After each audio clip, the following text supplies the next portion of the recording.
37 years ago, Amber Sutton, a 19-year-old girl leaving her shift in Myrtle Beach, vanished into the windy seaside night, leaving no trace whatsoever, plunging her family and community into despair. Authorities once suspected a man who worked at the marina might be involved, but with no body, no direct evidence, and every lead gradually fading away, the case turned into a cold, haunting ghost in the police files. Yet throughout those long years, the investigators never gave up hope, always believing that somewhere among the forgotten evidence, the answer was still hidden. Then one day, when they reopened the old case files and re-examined items that seemed meaningless, a tiny detail, overlooked for nearly 4 decades, emerged, and it would change the entire case in a way no one could have expected. Before we dive into this shocking story, let us know where you're watching from, and if you love cases solved through science and time, don't forget to subscribe. Myrtle Beach at night has a beauty that's both dazzling and unsettling.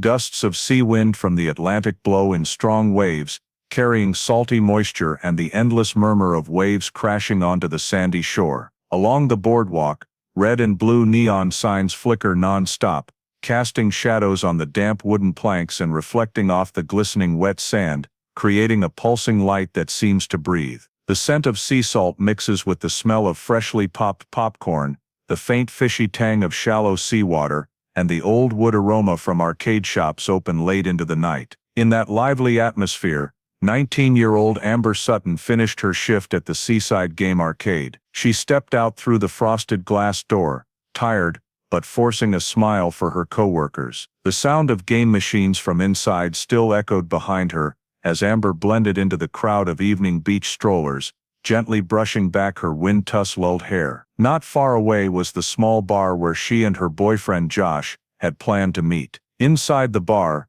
the dim yellow lighting made it hard for anyone to clearly see their expressions. They only saw Josh leaning toward Amber while she leaned back, arms crossed over her chest, looking unhappy. Passers-by caught just a few snippets of an argument drifting through the open door crack, but nothing clear. Then Amber pushed the door open and stepped out quickly, tilting slightly against the sea wind hitting her face. She didn't look back. Josh stood silently at the doorway for a few seconds, as if wanting to call after her but then deciding against it. Amber walked along the boardwalk, the strong wind wrapping around her hair and clothes, making her pull her collar tighter. She didn't return to the bar, but turned down the path leading to the beach where the neon lights no longer reached far enough to illuminate every ripple in the sand. A woman walking her dog happened to see Amber stop near the wooden steps down to the beach. There, Amber stood facing a man in a baseball cap, thin build, seemingly bowing his head slightly while talking to her.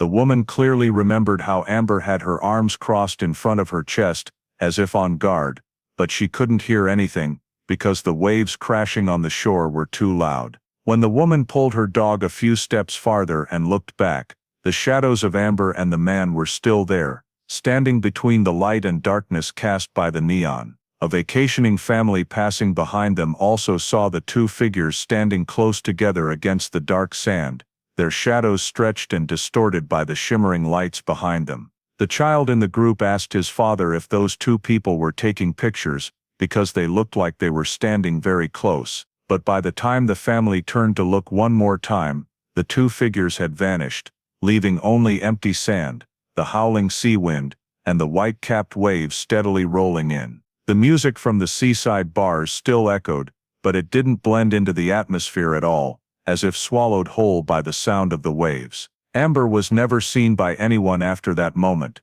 As the sky began to fade from night, Amber didn't return to her motel room. Her phone went unanswered, none of her friends knew where she was, and her coworkers assumed she had gone home long ago. Amber's family started calling every acquaintance, hoping she had just fallen asleep somewhere, or was with a friend. But every call met silence. The sense of something wrong grew stronger by the minute. And then, when there were no more reasons left to reassure themselves, the family decided to call the police. From that point on, Amber Sutton was officially considered missing, and no one knew what had happened on Myrtle Beach that night.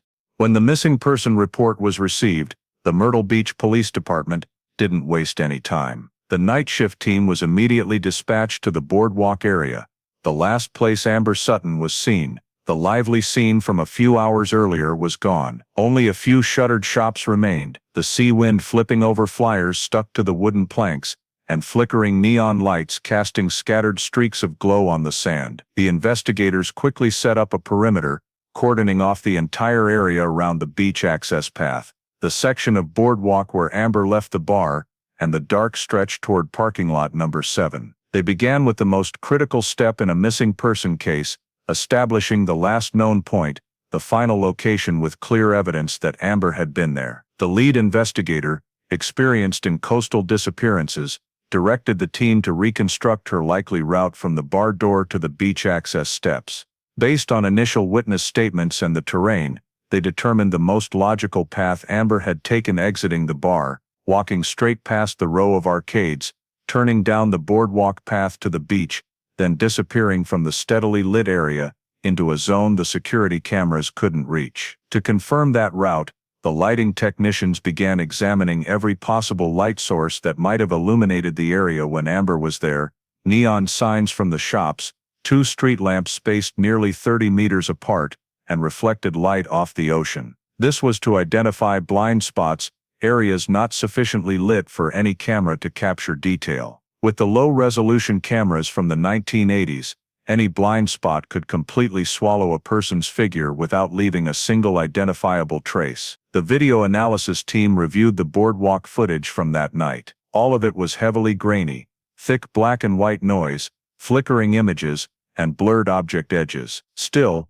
they managed to extract a few relevant frames along Amber's possible route. One frame showed the silhouette of a woman walking from the bar toward the beach access, matching Amber's build and the clothes she wore that night. Right after that figure, a second shadow briefly appeared, moving more slowly with a slightly stooped posture, but the image was too blurry to determine gender or features. Nothing was clear enough to count as evidence, but it was enough to raise a question: Amber may not have been walking alone. Alongside the camera analysis, investigators began taking statements from everyone present in the area around the time Amber vanished. In total, 4 witnesses were identified near the last known point: the woman walking her dog, the bar server, and 2 members of the vacationing family. The dog walker's statement was considered the most significant. She confirmed seeing Amber talking to a man in a baseball cap near the beach access steps. She couldn't hear any words because of the loud waves, but the man's posture stood out to her, head slightly bowed,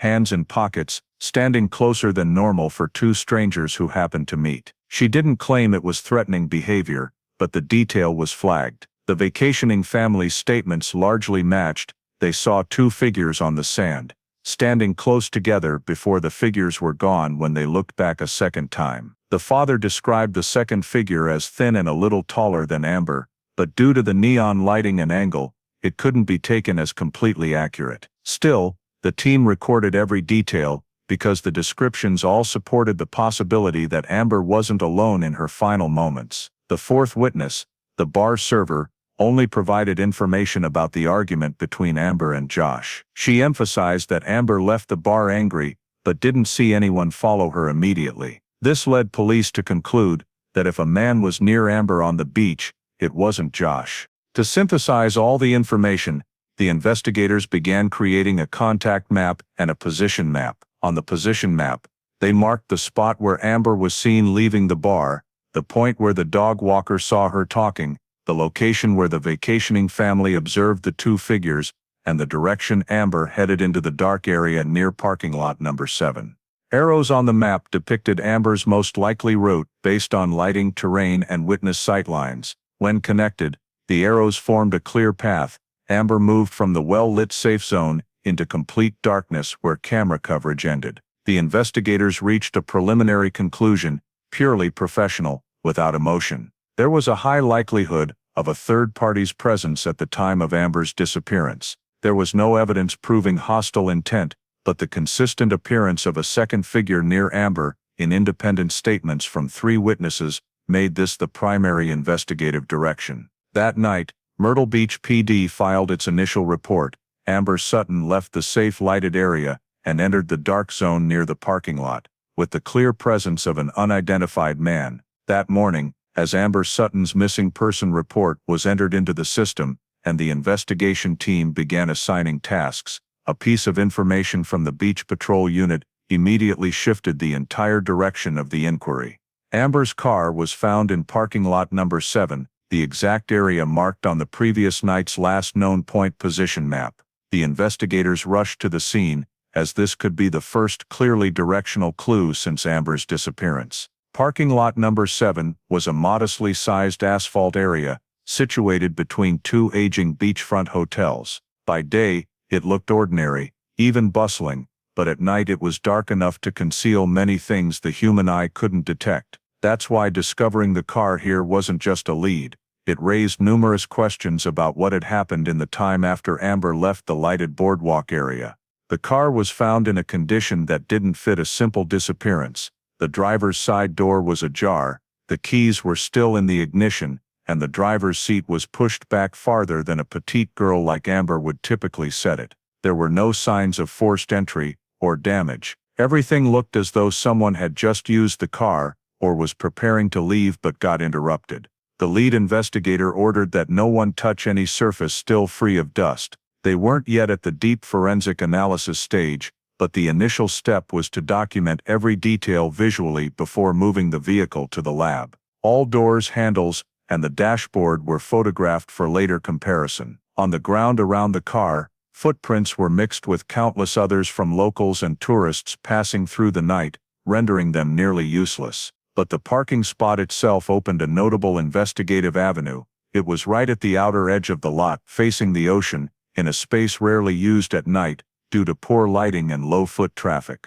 This suggested two possibilities: either Amber drove there herself to leave the boardwalk area, but couldn't proceed, or someone moved the car there to stage the scene, aiming to mislead police about her actual movements. The investigator requested that the trunk be opened and its contents documented. A pair of Amber's flip-flops lay on the floor, but more importantly, the passenger seat showed signs someone had sat there. The cushion was slightly depressed, and the floor mat was uneven in color, as if recently scuffed by feet or an object. The team didn't touch anything but observed and noted every point: the seat slightly reclined, the dashboard with no pry marks but faint smudges like partially wiped handprints. The group didn't comment aloud, but everyone understood this didn't look like a car abandoned in panic. It looked like a car that had been returned to and used, either by Amber under unclear circumstances, or by someone else. The investigator in charge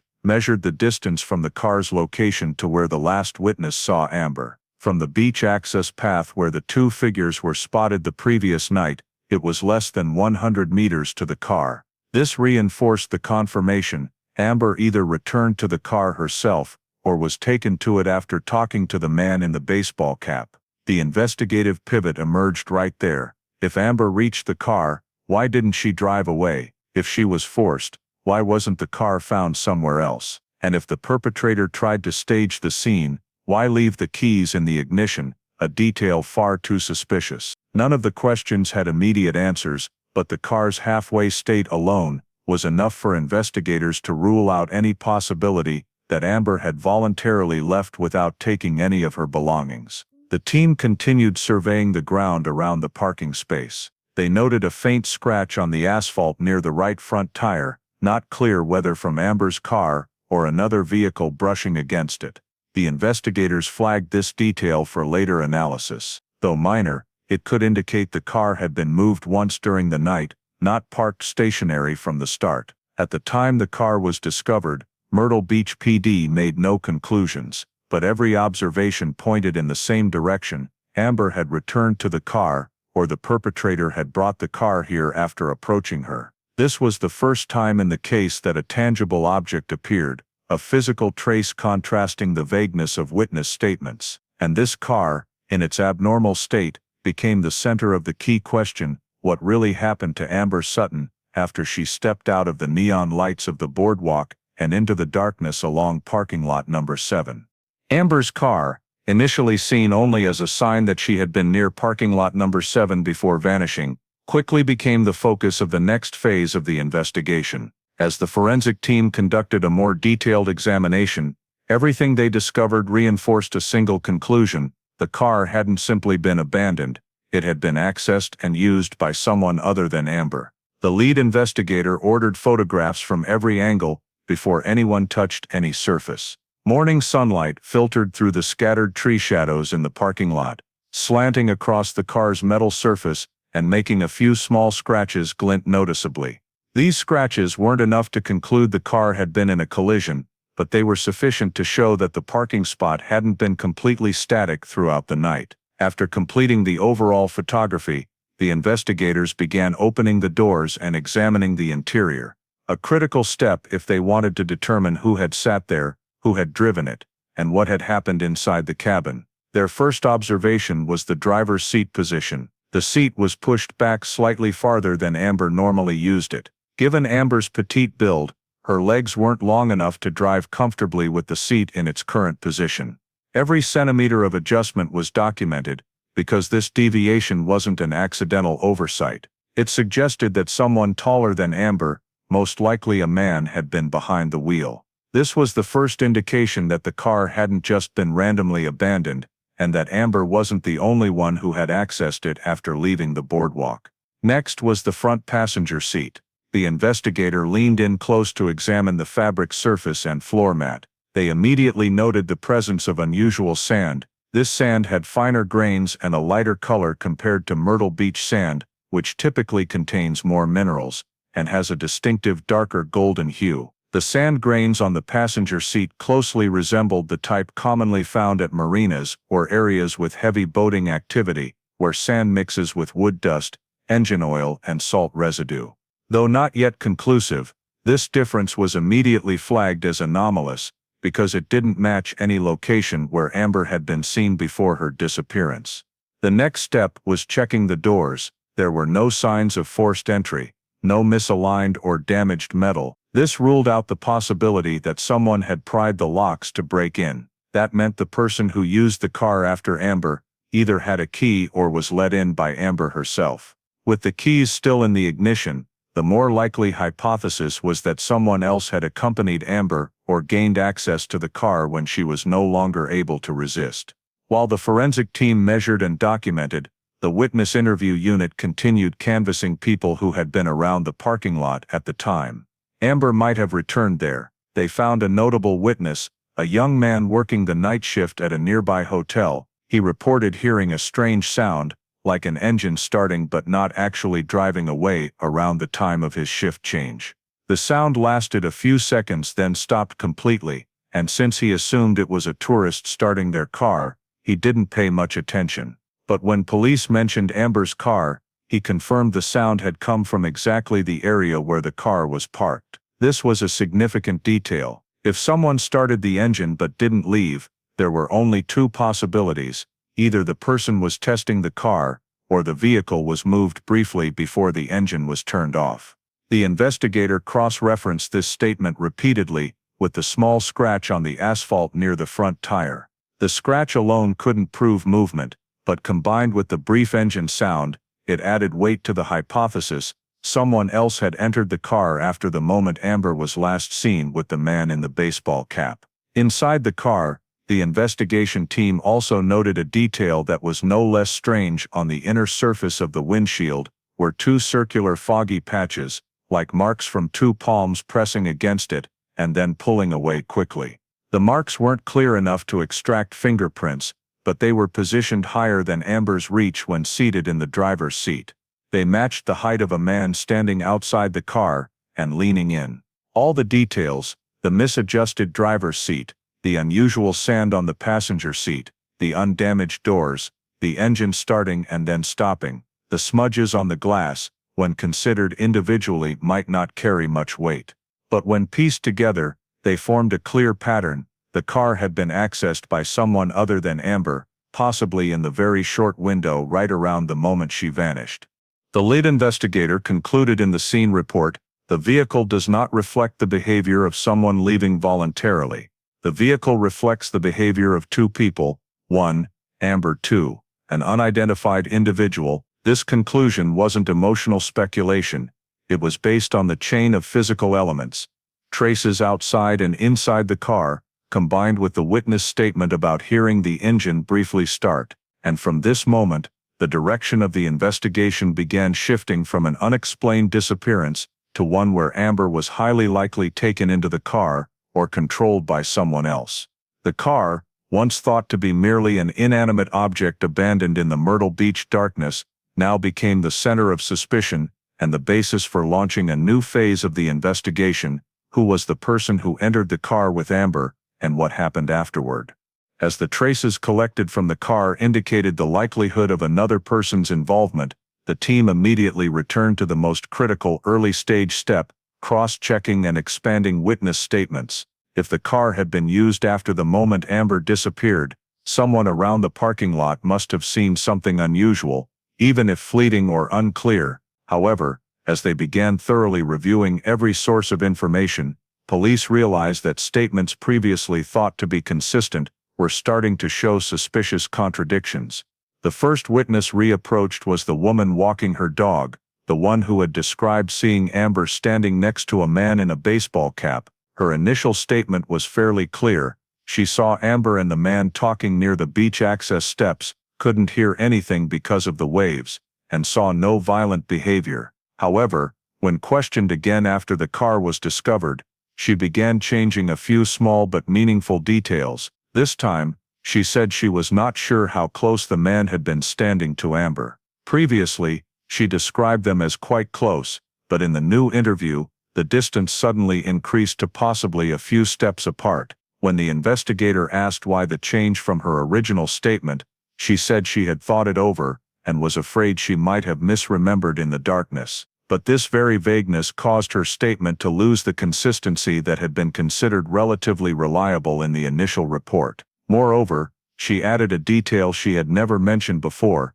she thought she saw the man slightly turn toward the parking lot before she continued walking her dog. When pressed on whether she was certain, she hesitated for quite a while before answering, "Maybe." These changes led the investigators to flag her entire original description as a source now requiring much more careful scrutiny.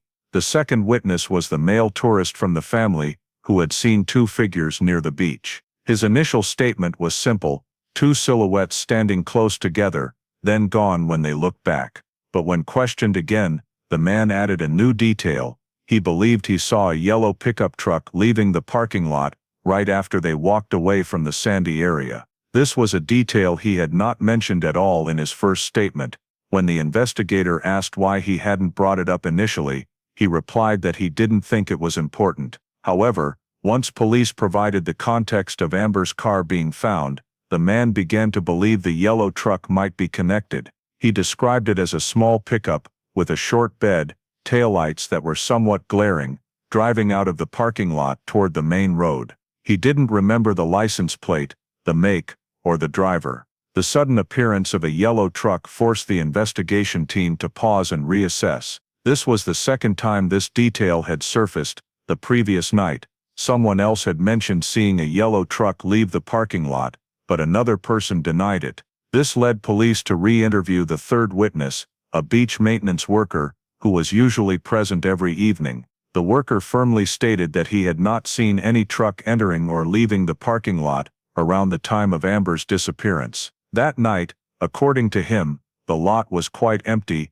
because strong winds and high tides the day before had kept fewer people from parking there. He insisted that a truck couldn't have come or gone without him noticing, since he frequently passed by the lot's entrance during his shift. He even seemed annoyed when hearing about the yellow truck, saying that someone must have imagined it or gotten it wrong. But when pressed further about the specific time frame, he could no longer confirm that he had been near the entrance the entire time.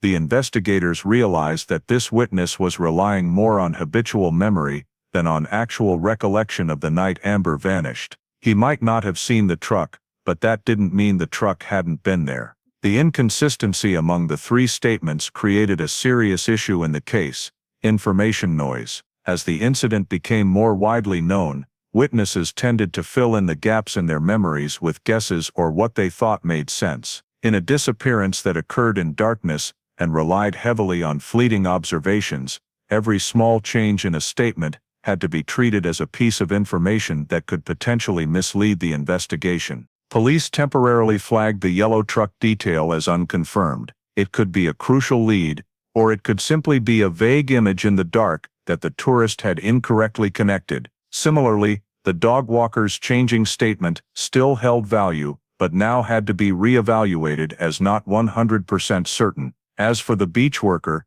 despite his confident denial of any truck, his account also needed reassessment based on the possibility that he wasn't in the right position to observe. From these three diverging statements, the investigators drew an important conclusion in their report. Witness sources in the Amber Sutton case contain a high level of noise.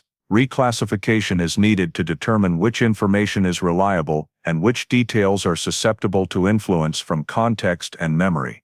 This reclassification opened a new investigative direction, determining whether the yellow truck actually existed or was merely a product of inaccurate recollection, and if it did exist, who was driving it, and whether it had any connection to Amber's car. As the conflicting witness statements began to muddy the investigative direction, the core investigation team decided to return to the only evidence that couldn't lie: physical matter. Among the details collected from Amber's car, the sand on the passenger seat stood out as an anomaly from the very first moment, not just because of its location, but because its color and grain size were completely unlike Myrtle Beach sand. To confirm the initial observation, the forensic team sent this sand sample to the SLED, South Carolina Law Enforcement Division laboratory, which specializes in geological analysis for tracing origins. In a disappearance near the ocean, sand is often just background noise, so common that few examine it closely. But in Amber's case, where every tiny detail could be the key to decoding what happened in those brief minutes between the neon lights and the darkness near the parking lot, this unusual sand became the focal point. When the analysts spread the sample on a glass tray, the difference was almost immediately apparent. The sand grains on the passenger seat were finer, more uniform, and lighter in color compared to the distinctive dark golden sand of Myrtle Beach. Under the microscope, the mineral composition also differed. Myrtle Beach sand has a high quartz content mixed with mica, giving the grains a slight shimmer in sunlight, while the sample from Amber's car contained more crushed marine shells and traces of rotted wood, two components typically found only near old marinas or areas with long-term boating activity. The preliminary report confirmed this sand sample did not match any area on the public beach where Amber was last seen. Using geological records maintained by SLED, investigators compared the sample to data from other locations along Horry County. The result made the entire team pause. The sand matched 80% with samples taken from Harper's Dock, a marina located a few miles south of the boardwalk. Harper's Dock was not a random location. It was a marina operating since the 1960s, where the sand around the aging piers had eroded over years, mixing with decayed soil from old wooden planks and engine oil residue from boat repairs. This very mixture created a distinct geological fingerprint, a combination rarely found far from the marina area. The result was immediately entered into the investigative report with high priority. Of all the leads from the start of the disappearance to now, this was the first piece of physical evidence with a clear origin, independent of inaccurate witness memories or emotional speculation, and it revealed something police had not previously considered closely. Amber or the person with her had come into contact with a marina, specifically Harper's Dock, in the very short time around her disappearance. The lead investigator called an emergency meeting with the route analysis team. On the map spread across the table, they marked the boardwalk, where Amber entered the dark area, parking lot number 7 where the car was found, and the location of Harper's Dock, forming a triangle that no one had previously thought would have a direct connection. The distance from the parking lot to the marina was close enough for someone to take Amber there without using main roads, especially at night when the surrounding residential areas were quieter than usual. One investigator posed a question: if Amber was taken into the car at parking lot number 7 and driven straight to the marina, then why was the car returned to the parking lot? This wasn't a question meant to dismiss the theory, but one that needed answering to understand the timing and sequence of movements. The driver's seat had been pushed back, the keys were still in the ignition, and the witness statement about the engine starting and then stopping showed the car had actually been started after Amber vanished. This meant either the perpetrator returned to the parking lot after taking Amber away, or the trip to the marina happened before the car was brought back. To verify, the team went back to the car and checked every surface that could have picked up sand, not just the passenger seat.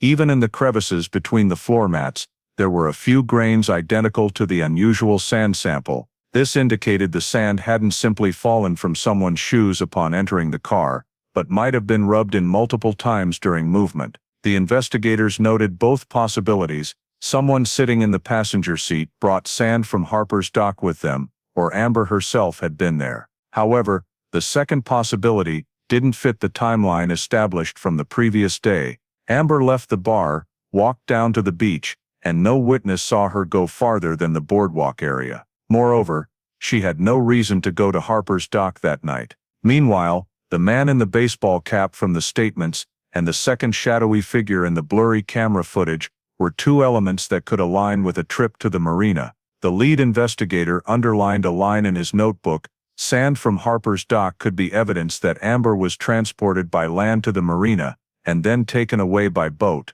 This was the first time in the investigation that police officially considered the possibility that Amber had left the beach, not on foot or by car, but by an entirely different means, a boat. To support this, the investigation team requested a full list of boats active around Harper's dock on the night Amber disappeared. Initial data revealed a suspicious point: one boat had left the dock that night without a registered operator's name. In the context of the scattered leads up to that point, this was the first systematic connection: sand from the marina, second person in the car, unregistered boat departure, Amber's disappearance. The unusual sand lead, seemingly harmless, had opened a powerful new investigative direction. This was the first evidence not based on speculation or vague accounts, but on the very geochemical structure, a trace the perpetrator couldn't erase. The team knew that to understand what happened to Amber, they had to go to Harper's dock, the place where the sand carried the first secret of her disappearance.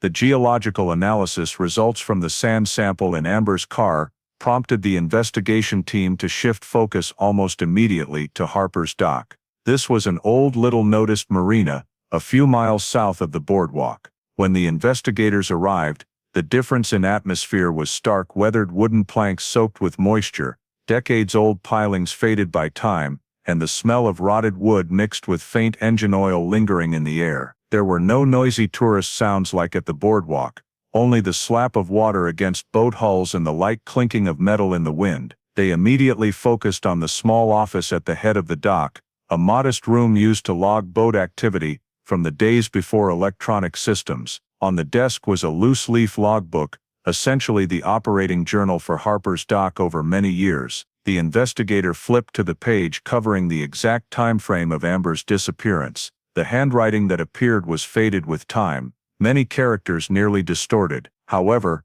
one thing stood out immediately: two boats had left the dock that night, without any operator names or registration information. Instead of signatures, there were only a few faint, shallow scribbles, as if someone had hastily written with a nearly dry pen. Though unreadable, the timestamp on those lines matched the time frame from witness statements about Amber's car engine starting and the yellow truck reportedly seen leaving parking lot number 7. This detail made the log page more significant than any prior testimony. The investigator handling handwriting analysis compared the faint marks to entries on nearby pages, but found no similarities. The writer could have been a seasonal employee, or the boat owner deliberately left no clear trace. Whatever the reason, the vagueness did not seem coincidental. The investigators documented the entire page, took digital photographs, and then continued cross-referencing with city records. The next step was reviewing the list of boats that had been berthed at Harper's dock in the 1980s.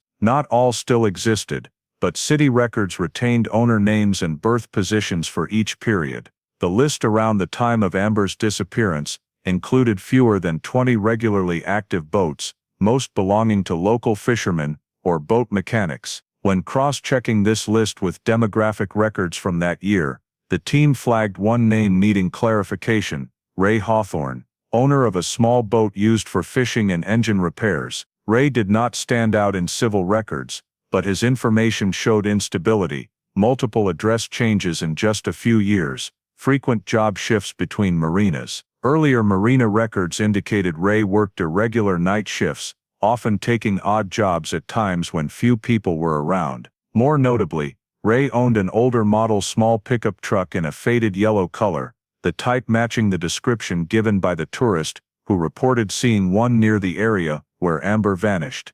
The investigators reviewed old report systems and discovered an entry from a few years earlier. A woman had reported that Ray followed her at another marina in the area.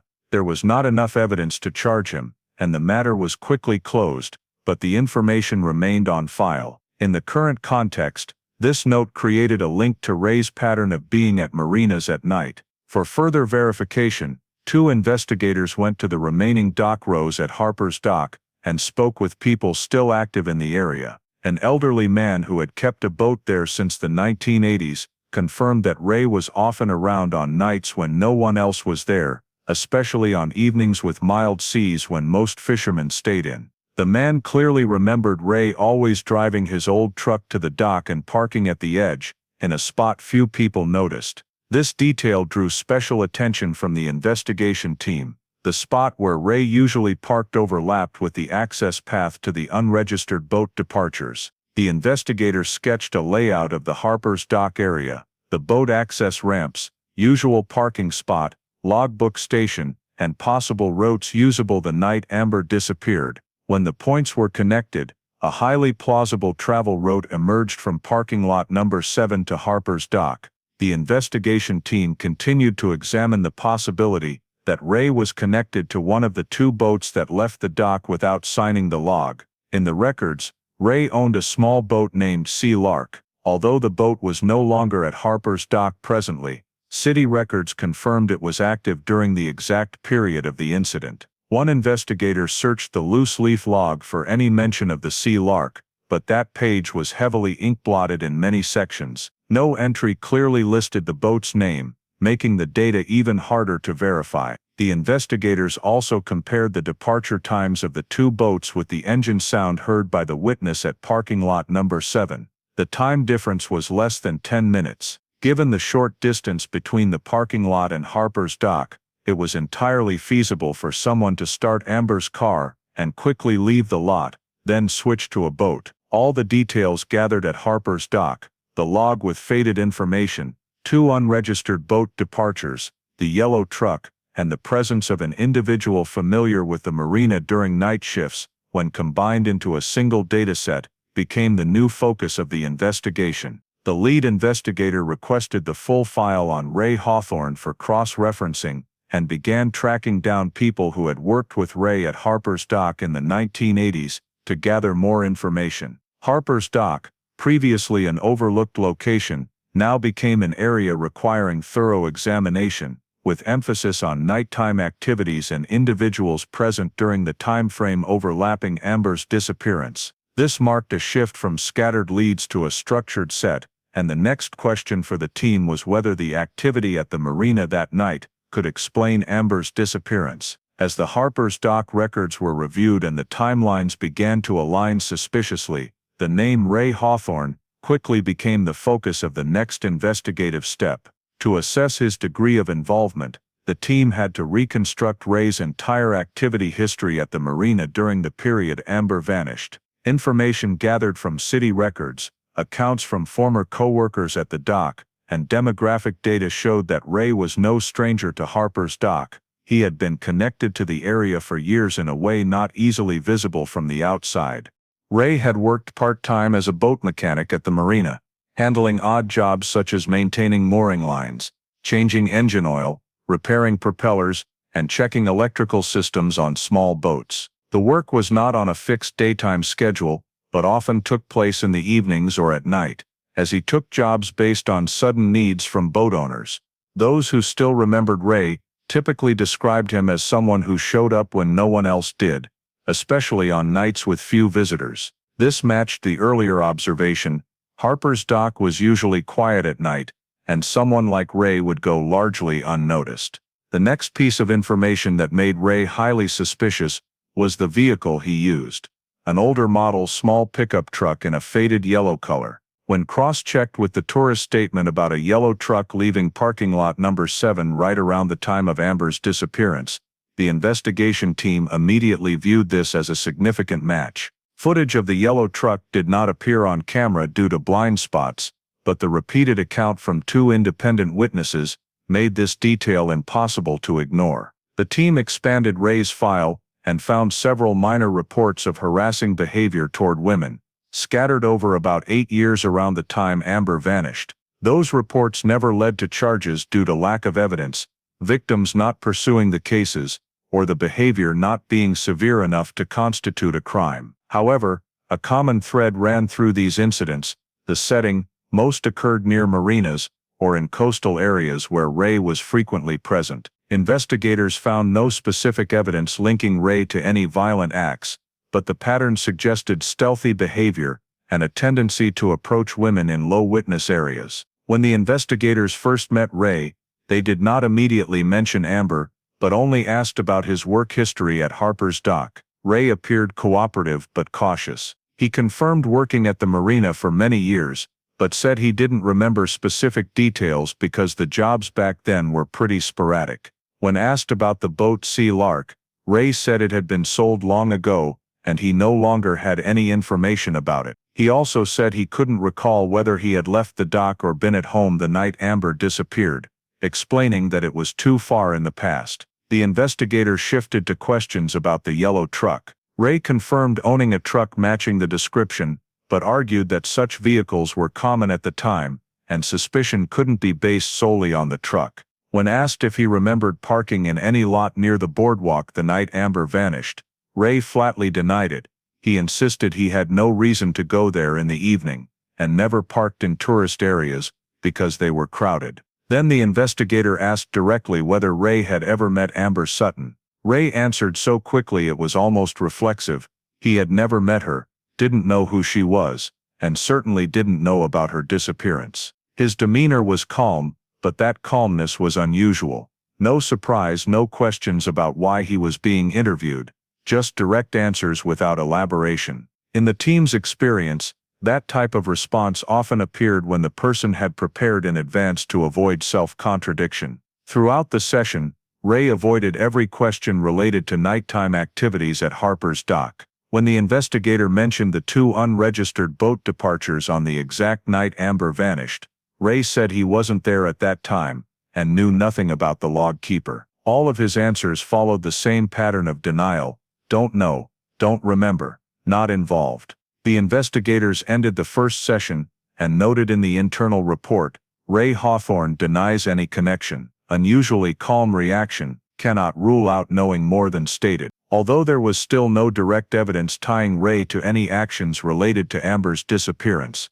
the data chain about him shifted from vague to noteworthy: nighttime presence at Harper's Dock, yellow truck matching witness statements, history of inappropriate approaches toward women, a once active boat with unclear records, and his evasiveness regarding questions about the boat departures. All these factors officially placed Ray in the circle of suspicion, not based on emotion, but on logic built from timelines, locations, and physical traces collected from Amber's car. Verifying or ruling out Ray's involvement could not rely on his denials alone, but required more data, and the investigators knew the next step would depend on re-examining all activity at the marina the night Amber disappeared. After Ray Hawthorne officially entered the circle of suspicion, the investigation team decided to accelerate the process of examining the traces collected from Amber's car. The sand on the passenger seat, the adjusted driver's seat position, the smudges on the windshield,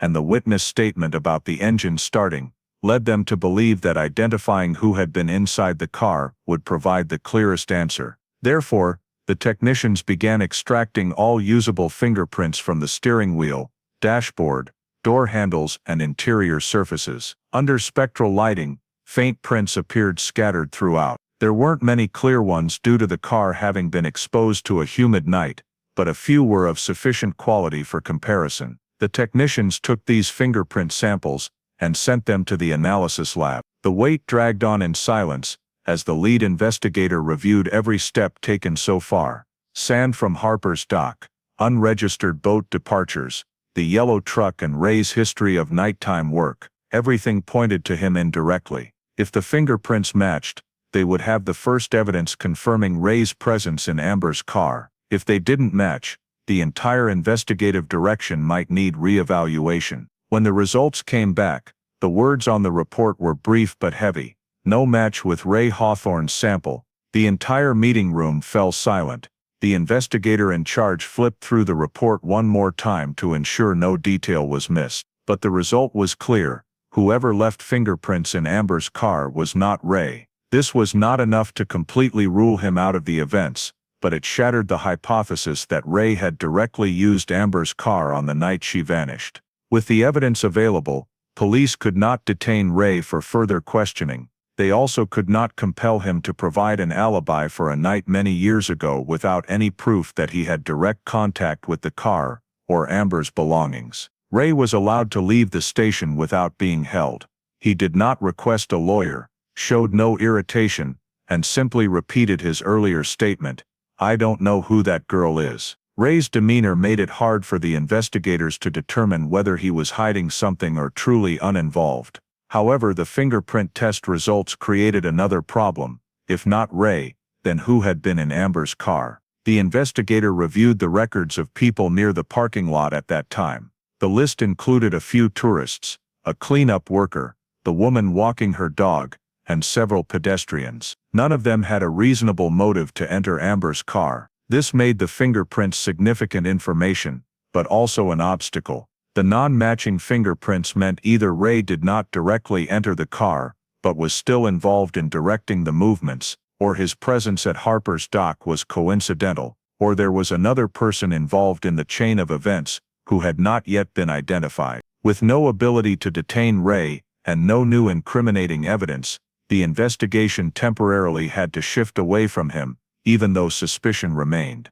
The investigator noted in the report, Ray Hawthorne not excluded but no longer the primary suspect. Continue examining other traces. The team returned to the overall analysis board, and emphasized that while Ray fit many factors, that fit was mostly based on context, and his habit of being at the marina, not direct evidence. Police could not build a case on coincidences. A different direction was needed to fill the gap between the moment Amber vanished, and the mysterious movement of her car. The fact that the fingerprints did not belong to Ray did not completely eliminate the possibility of his involvement in activities at Harper's dock, but it forced police to consider that Amber may have encountered someone else, not previously mentioned. In coastal disappearances, perpetrators using boats is rare, but has happened. The lead investigator ordered the team to expand the search for unregistered boats that left the dock the night Amber vanished. The 2 boats listed in the logbook now became more important than ever,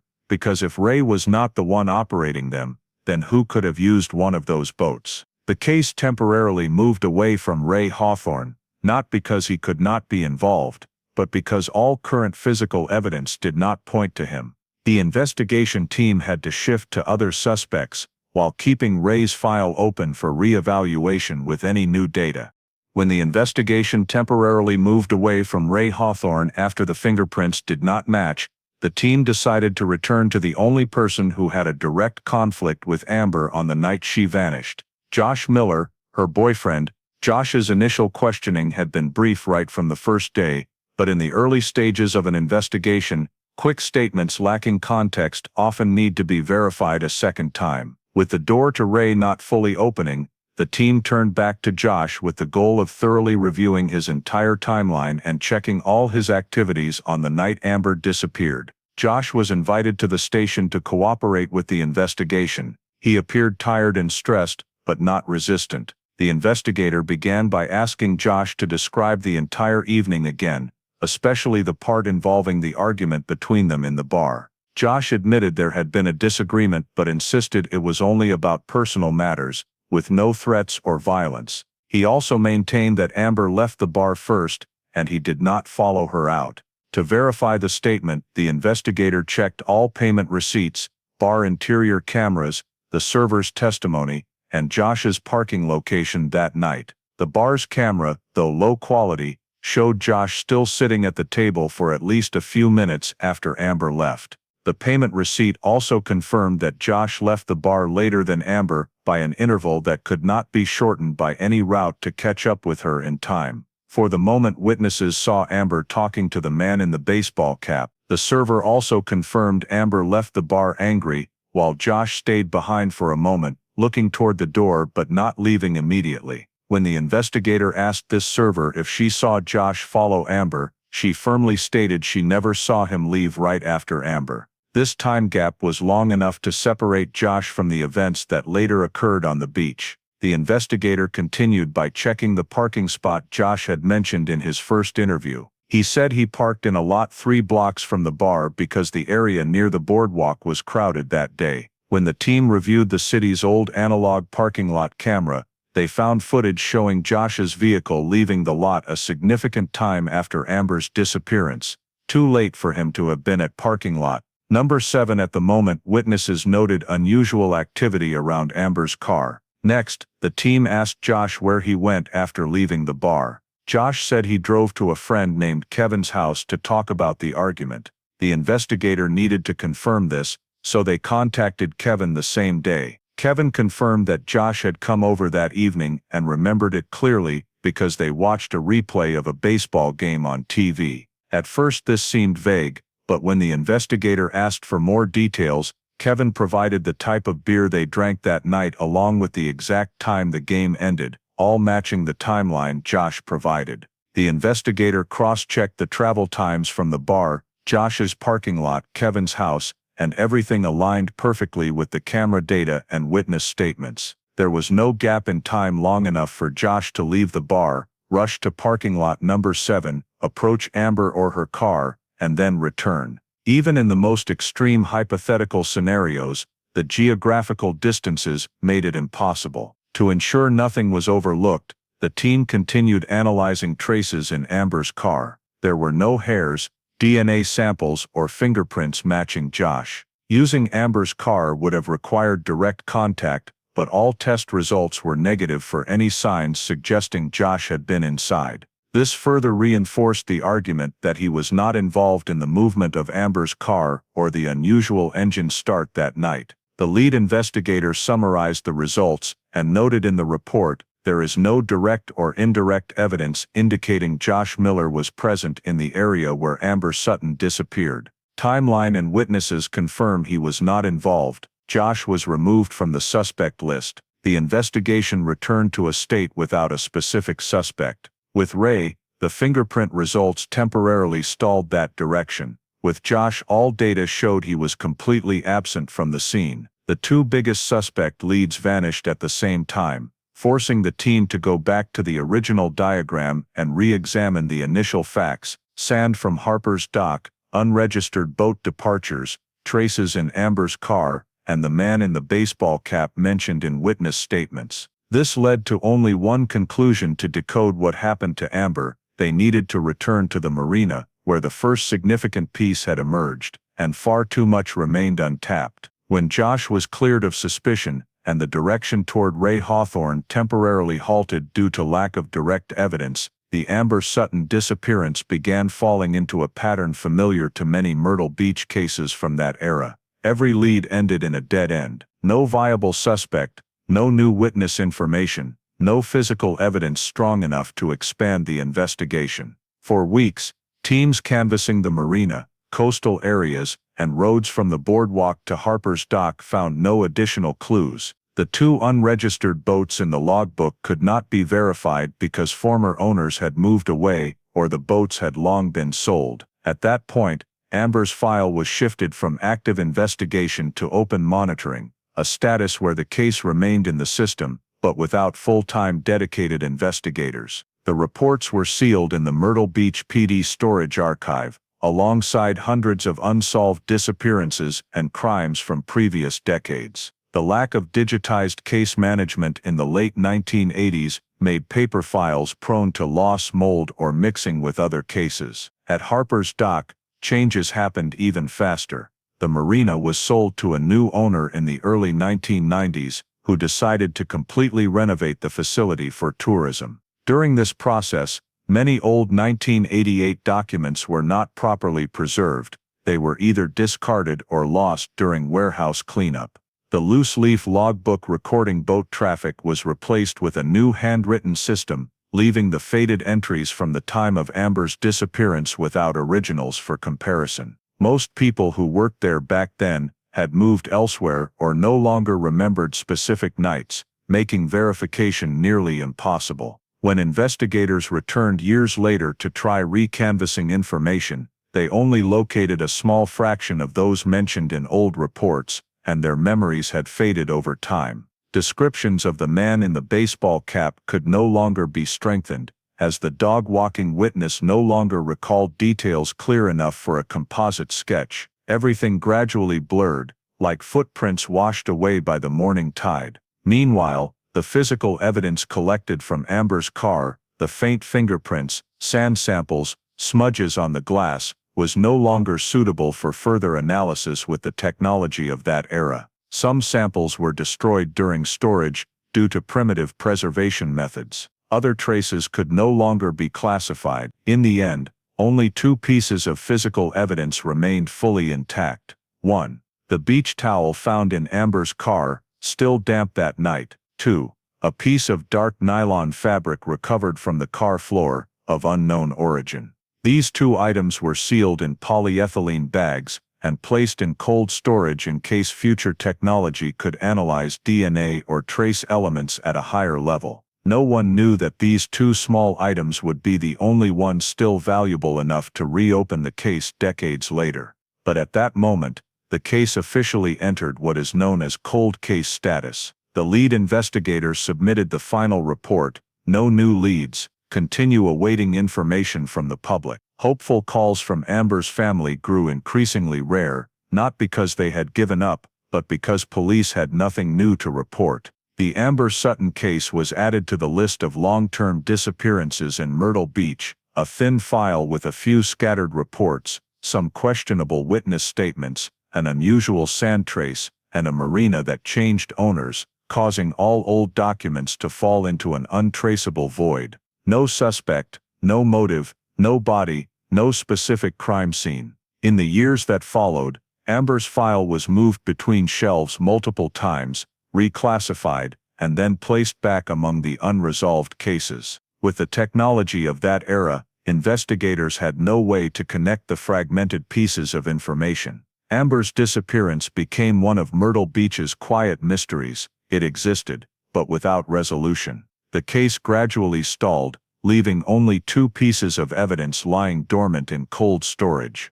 More than a decade after the Amber Sutton case officially became a cold case, advancements in DNA analysis technology began opening new hope for many disappearances across the United States. Around 2002, laboratories in South Carolina started implementing more advanced cell separation techniques and DNA profiling than those available in the late 1980s. This prompted Myrtle Beach PD to consider reopening some cases that could benefit from the new technology, and the Amber Sutton case was on that list. The investigators, now the second generation handling the file, reviewed the remaining evidence, the beach towel and the piece of nylon fabric found in Amber's car. They were still preserved in cold storage under the old case number and in fairly good condition. These were the only two samples that had not been lost, damaged, or rendered unanalyzable. The forensic team examined each item and decided to attempt DNA analysis on both. The beach towel was considered the most likely to contain DNA, as it had been noted as damp at the time, suggesting possible skin cells, sweat, or organic material might remain.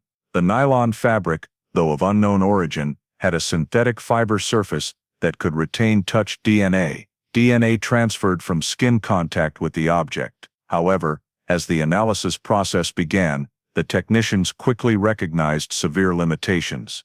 DNA extraction technology in 2002, while advanced compared to 1988, was still not powerful enough to handle very small or time-degraded samples. Both items had been stored for years under conditions affected by temperature fluctuations, before being placed in cold storage. This led to significant degradation of genetic material. The lab started by attempting to extract a standard DNA profile, a full genetic code sufficient for comparison with any database.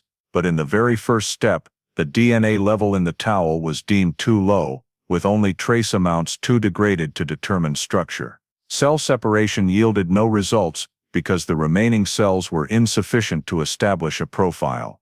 When shifting to touch DNA extraction, the hope placed on the nylon fabric also quickly faded. Touch DNA is an extremely small amount transferred from skin contact and highly susceptible to time. After years in imperfect storage conditions, the touch DNA on the nylon had degraded beyond recovery. Technicians tried multiple DNA amplification processes, PCR amplification, but the sample was too weak, causing the amplification to fail. The lab's final report was only a few lines, but filled with disappointment. Unable to establish DNA profile, samples lack sufficient quantity and quality for analysis. This result was sent back to Myrtle Beach PD, and during the meeting to reassess case progress, the investigator in charge at the time concluded that current technology still could not provide further assistance for the Amber case. The expectations placed on the beach towel and nylon fabric were completely dashed. The biggest difficulty was not the lack of samples, but their condition. The samples had endured over a decade of storage in less than ideal conditions before evidence sealing procedures improved in the late 1990s. Natural degradation of DNA from organic material and environmental exposure caused the DNA molecules to break apart, resulting in what is known as fragmented DNA. At that level of fragmentation, 2002 technology could not reassemble or recover it. Additionally, the national database system at that time, during the expansion phase of CODIS, was not yet large enough for searching partial profiles to be feasible. For long unsolved cases, in a small area like Myrtle Beach, this factor further increased the level of impasse. The Amber Sutton case once again returned to the cold file shelf. The lab report was attached to the file with a note: "Await future technology. No further analysis possible." Every effort in the nearly 15 years since Amber's disappearance led to the same conclusion: no new physical evidence, no new witnesses, and no tools powerful enough to break the deadlock. The investigator at the time had to write in the summary report, "No progress. Case temporarily closed." In the file drawer, the notes from 1988 sat next to the 2002 DNA report, two ends of a story that could not yet be connected. The file remained there, but with no momentum to open it further. The Amber Sutton case continued to stand still, holding on to two silent pieces of evidence in cold storage, waiting for a moment no one knew when it would arrive, the moment when DNA technology would be strong enough to reveal what human eyes could not detect. After the failure of the 2002 DNA analysis attempt, the Amber Sutton file continued to lie dormant in cold storage for many more years. But the world of forensic investigation did not stand still. Entering the 2010s, a series of new technologies began reshaping how cold cases were solved. What had once been impossible in earlier phases gradually became feasible, thanks to powerful advances in genetics, particularly mtDNA, mitochondrial DNA, and genealogical mapping, genetic genealogy technology. These advancements did not appear suddenly, but accumulated gradually through years of research and testing, paving the way for laboratories like CellEd South Carolina Law Enforcement Division to have the basis to re-examine cases that had been stalled for decades. Starting around 2010, mtDNA became an important tool in cases where there was no longer enough nuclear DNA for analysis. Unlike nuclear DNA, mtDNA exists in greater quantities within cells and is more resistant to time-induced degradation. This made it a particularly useful option for old cases where samples had severely degraded or only trace amounts remained. Forensic laboratories began implementing mtDNA amplification methods to improve the ability to extract genetic sequences from limited evidence. In parallel, the 2015-2020 period marked the explosion of genealogical mapping, a form of DNA analysis used to trace distant relatives of unidentified DNA samples. This technique did not rely on finding a direct match in criminal DNA databases, but instead compared the sample to collections of DNA on international genealogy platforms, thereby building family trees and identifying genetic branches that might be related. High-profile cases solved using this method, especially decades-old unsolved ones, prompted law enforcement across the United States to begin re-examining files once considered no longer analyzable. By 2020, techniques for analyzing degraded DNA and traced DNA, extremely small amounts of DNA, had improved significantly, opening up the possibility of recovering samples previously thought unusable. Newer machines could process tiny samples, even just a few molecules, something impossible with previous generation technology. As a result, evidence stored in cold storage for decades suddenly became potential sources of data. Around 2021, CELED began a project to review cold cases involving disappearances or suspected criminal activity in South Carolina, particularly those with preserved evidence. The initial list included over 120 cases. Any files containing fabric, hair, bodily fluids, or any stored evidence were prioritized for potential reanalysis with new technology. The Amber Sutton file, with its 2 intact pieces of evidence in cold storage, the beach towel and the piece of nylon fabric, was on that list. In reality, the Amber case had no standout features compared to many others, but what qualified it for selection was that the samples had never been analyzed using mtDNA or modern genetic genealogy technology. The 2002 analysis report clearly stated, unable to extract nuclear DNA profile for CELED in 2022, that very note became the basis for testing mtDNA and low copy number DNA techniques. A team of investigators from CELED's cold case unit reopened the Amber Sutton file for the first time in nearly 2 decades. They reviewed every page of the old reports, faint fingerprints that didn't match Ray, inconsistent witnesses, sand from Harper's dock, unregistered boat departures, the yellow truck, and Amber's sudden disappearance in the dark coastal area. No lid had been strong enough to reach a conclusion in the past, but the presence of physical evidence, especially the fiber and fabric samples, made the case promising for new technology. Through internal meetings, CELED decided to prioritize the beach towel and nylon piece for analysis. Due to years of degradation, the forensic team needed to combine multiple methods, extracting mtDNA to look for mitochondrial DNA markers, running degraded DNA filters to recover small fragments, and if lucky, generating a partial profile sufficient for genealogy databases. After genetic genealogy became widely applied post-2019, CELED began partnering with private DNA labs capable of deep analysis and running genealogical mapping algorithms.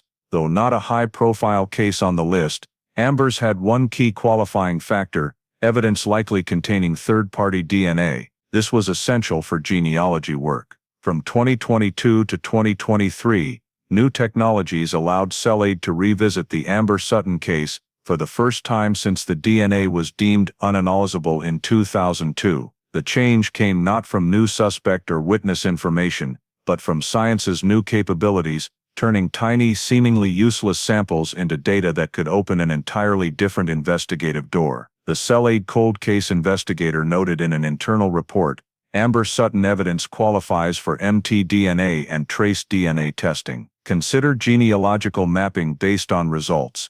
After more than 30 years in cold storage, the Amber case finally had a chance to emerge from the shadows, and it was the advancement of DNA technology, not statements or seen evidence, that reopened a case once considered unsalvageable. When CELED officially placed the Amber Sutton case on the list for reanalysis with modern DNA technology, expectations remained cautious. The 2 remaining items, the beach towel and nylon piece, had spent over 3 decades in cold storage. Though mtDNA and trace DNA technology had advanced greatly, no one knew if the samples still retained enough molecular structure to yield usable data. However, in early 2025, after months of preparation and testing, the lab partnering with CELED reported a result no investigator dared believe: At first, the beach towel from Amber's car showed signs of viable DNA. This was the first time since 1988 that evidence from the Amber case produced a positive response.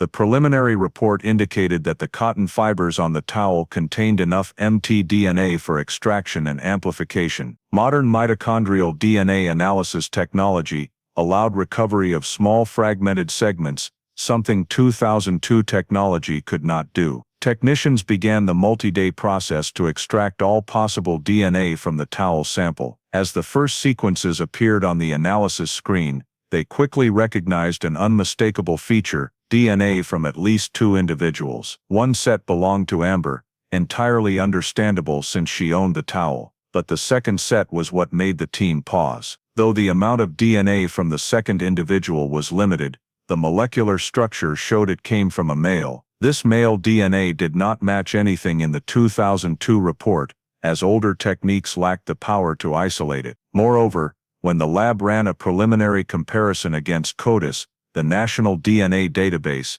the result was no match. This meant the man who left DNA on Amber's towel had never been arrested, never had his DNA sampled, or never been entered into the system. No CODIS match was not a failure. In fact, it was a crucial turning point. When a suspect isn't found in CODIS, investigators can turn to a more advanced tool: investigative genetic genealogy. Previously, genealogical mapping was used only for cases with strong, easily extracted DNA, but since 2020, many labs had developed expanded techniques to handle fragmented or very small amounts of DNA. The system doesn't require finding the exact suspect, but instead searches for distant relatives of the DNA in public genealogy platforms or legally permitted databases. This marked the beginning of an entirely new process for the Amber case. As technicians conducted deeper mtDNA analysis, they discovered that the male DNA structure in the towel sample had sufficient markers to generate a partial SNP profile, a type of DNA profile that doesn't need to be complete, but can still be used to identify blood relationships. They used characteristic gene segments to create a genetic map, then transferred the data to the genealogical mapping system. From there, the algorithm began searching for individuals with genetic similarities to the suspect DNA sample. Instead of returning a list of exact matches like CODIS, the system produced a group of names, people who could be distant relatives, mid-level relatives, or share a common ancestor with the individual who left DNA on Amber's towel. The first results appeared after a few weeks, a list of about 17 individuals with notable genetic similarity levels. None of them lived in Myrtle Beach, but all were very distantly related to each other. This helped the genealogists begin building a family tree. From these 17 individuals, the experts identified 3 major pedigree branches. 2 branches had no members who had ever lived or worked in South Carolina in the late 1980s. But the remaining branch, the one showing the highest similarity to the sample, had some members who had resided or worked in the eastern coastal area. During the pedigree construction process, one surname appeared repeatedly: Hawthorne. The genetic similarity between the male DNA sample and individuals from the Hawthorne family was significant enough for investigators to consider this the primary investigative direction. CellAid began narrowing the pedigree by geography and time. If the DNA belonged to someone in the Hawthorne family, that person would have to be a male who lived or had lived near Myrtle Beach in 1988. In the list of individuals fitting these criteria, only one name remained: Ray Hawthorne. This was not a conclusion, but an intersection between DNA and old investigative data. Notably, the DNA did not point directly to Ray but indicated that the sample on the towel had a genealogical connection to his family. It did not rule out the possibility that the DNA belonged to a relative, cousin, uncle, or nephew, but Ray was the only one in the identified pedigree branch known to have been at Harper's Dock at the time Amber vanished. CellAid investigators reported this finding to command. Although the conclusion was not DNA belongs to Ray Hawthorne,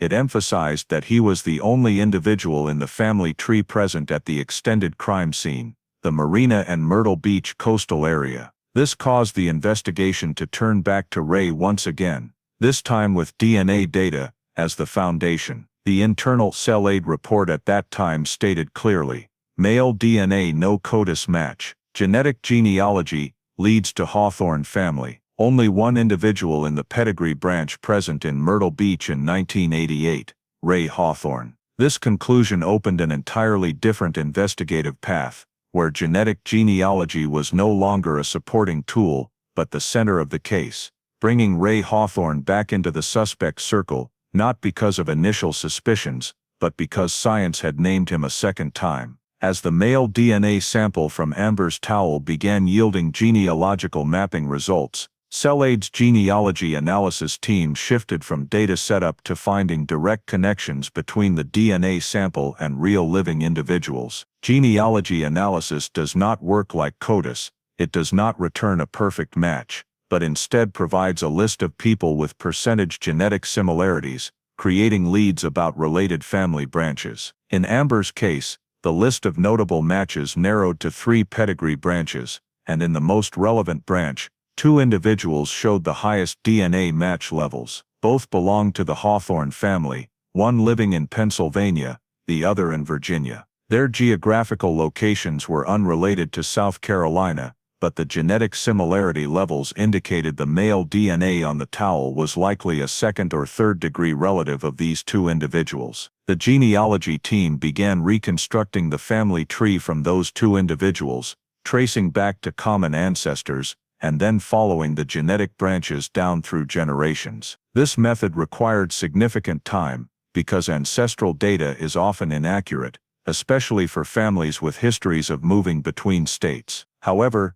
civil records from the 1960s to 1980s showed Hawthorne family members had dispersed along the East Coast, including a small group that had lived or worked in South Carolina. As the pedigree branches took shape, a clear structure emerged. Many generations back of the 2 matching individuals showed ties to a southeastern U.S. coastal region. This pedigree branch had 2 sons born in the 1940s and 1950s, both of whom had resided or worked near Myrtle Beach. One had died long ago with no history related to marinas. The other had been recorded in South Carolina in 1988. That name was Ray Hawthorne.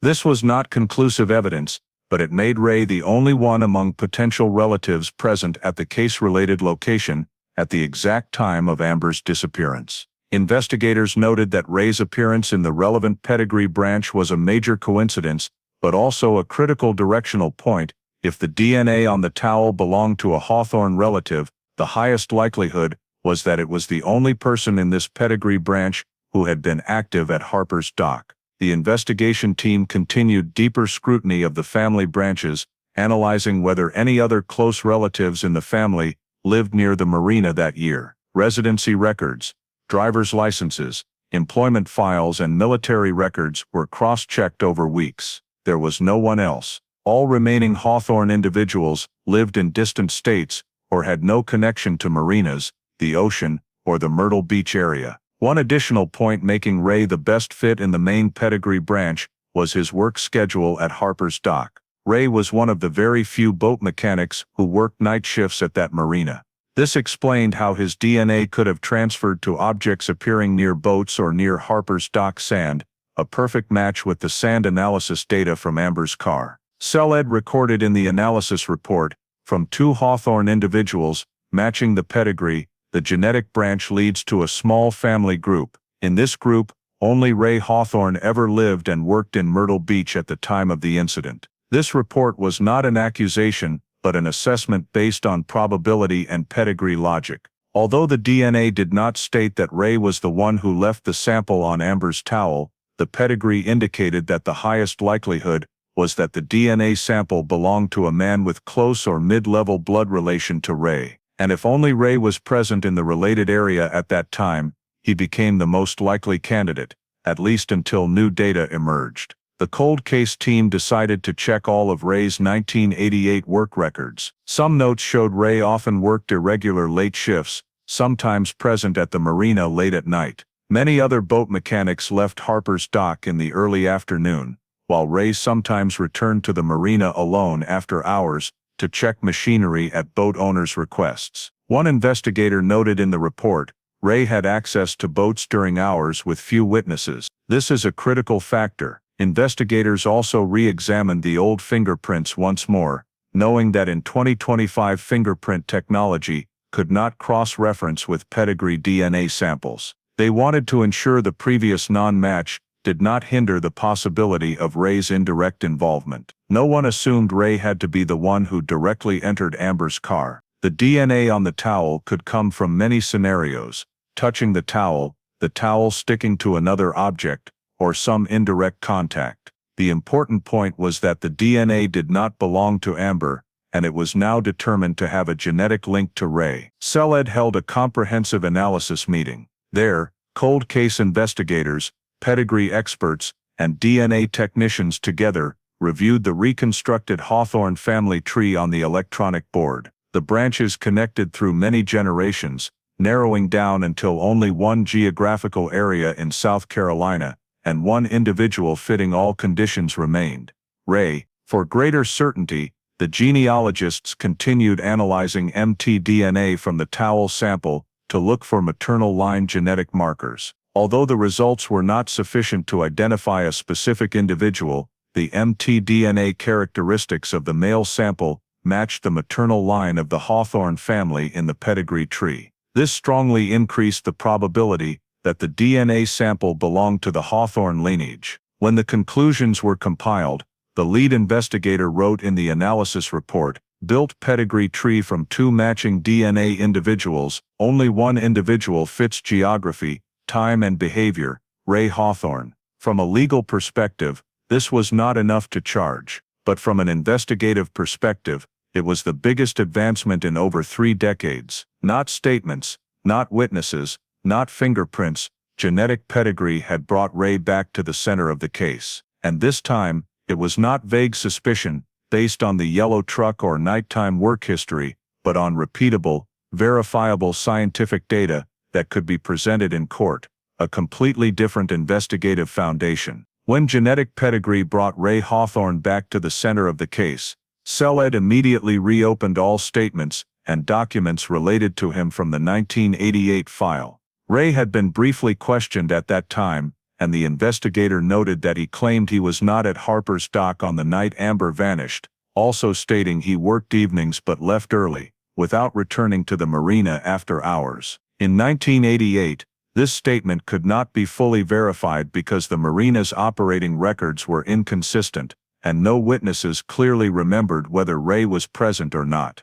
However, after pedigree technology pointed to Ray as the only individual in the Hawthorne branch who lived in Myrtle Beach during that period, CELED decided to re-examine all archived Harper's dock documents, including old notes once deemed worthless. Some 1988 records had been lost when the marina changed owners, but in the city's storage archive, the team found some old photocopies, kept in tax and maritime security files. Though many parts were smudged or unreadable, one detail made the team pause: the name R. Hoth appeared in a record on the day Amber vanished. This entry was incomplete, only a short abbreviation, not a full signature, nor a specific boat code, but analysis under fluorescent light clarified the ink lines more, showing it was not a random character appearance. It was highly likely Ray's abbreviated name or a shortened log signature he sometimes used, especially during late work sessions. CELED compared this abbreviation to Ray's handwriting samples from other years. In his boat tax records, Ray sometimes signed in a slanted short form R. Haw, very similar to the faded characters in the 1988 record. Though not absolutely confirmable, the similarity level led investigators to flag this as the first evidence showing Ray was at the marina during the time he denied. To further reinforce, the team turned to a source unused in 1988, the old Harper's dock security camera system. At that time, the marina had only a single camera mounted on a wooden pole at the ramp entrance. The recording quality was very low, poor resolution, only black and white with high noise. Thus, in 1988 police reviewed the tape, but found no usable details, and the tape was archived without further review. But in 2025, video reconstruction and processing technology had improved significantly. CELED sent the original analog magnetic tape to a lab specializing in old video recovery. After applying noise reduction, contrast enhancement, and frame interpolation techniques, the technicians recovered a few seconds of footage related to the night Amber vanished. In this video segment, a male figure could be seen walking down the wooden ramp into the marina. The image was not clear enough for facial identification, but the posture, walking style, and relative height matched descriptions of Ray from civil records at that time: slightly thin build, shoulders forward, slight left-leaning gait as a habit. Notably, the figure appeared exactly during the time frame when 2 boats left without logging names. This was the second coincidence, after the R. Hoth record, leading cold case investigators to consider the possibility that Ray had deliberately downplayed his presence time in his 1988 statement. The investigator created a comparison table. Ray claimed he did not go to the marina after his shift. Marina record shows abbreviation matching Ray's handwriting sample. Recovered old video shows a figure matching his build at the dock during the critical time frame. These 3 factors were not enough to charge, but formed a strong chain of indirect evidence, denying the accuracy of Ray's past statement. The investigation team continued deeper review of other records related to Ray, including work permits, shift lists, and 1988 boat material purchase receipts. They discovered Ray had bought propeller replacement parts and engine oil in the week of the disappearance. Boat owners who used Ray's services stated he often fixed such issues at night to avoid impacting tourists. This made his statement, "not present at the marina after evening shift," even less convincing. Another detail drawing team interest in Ray's 1988 work records: there was one late shift sign-in around the time near Amber's disappearance. This did not completely contradict Ray's initial statement, but showed he had the ability to return to the marina in the evening more than he admitted. All this data was compiled into the cold case report and sent to the lead investigator. Ray Hawthorne's statement, inconsistent with actual records. Indirect evidence indicates he was at the marina during the incident time frame. CELED immediately expanded exploitation of the old video and enlisted a gait analysis expert to examine the figure's walking style. Though the video was too blurry for one comparison, the gait model analysis showed the person in the video had body tilt and stride length similar to Ray's. This was not identifying evidence, but provided additional solid basis to believe Ray was at Harper's Dock during the key moment, contrary to his statement. Once the statement was no longer consistent, Ray was no longer just someone coincidentally in the pedigree, but became someone with motive to conceal the truth, or at least someone who knew more than he said in 1988. This verification did not provide the final answer, but it opened the way for the next investigative step: finding out what Ray did at the marina that night, and whether he used one of the 2 boats that left without signing the log. For SLED, breaking Ray's statement was a critical turning point, preparing for a deeper advance into what really happened after Amber Sutton stepped into the dark area near parking lot number 7. After Ray Hawthorne's statement was proven inconsistent with data from the marina log and old video at Harper's Dock, SLED decided to expand the search to locations Ray had access to in the 1980s. One of them was an old storage shed on the southern edge of Harper's Dock, a small wooden structure used to store boat repair tools, mooring lines, engine oil, and maintenance materials.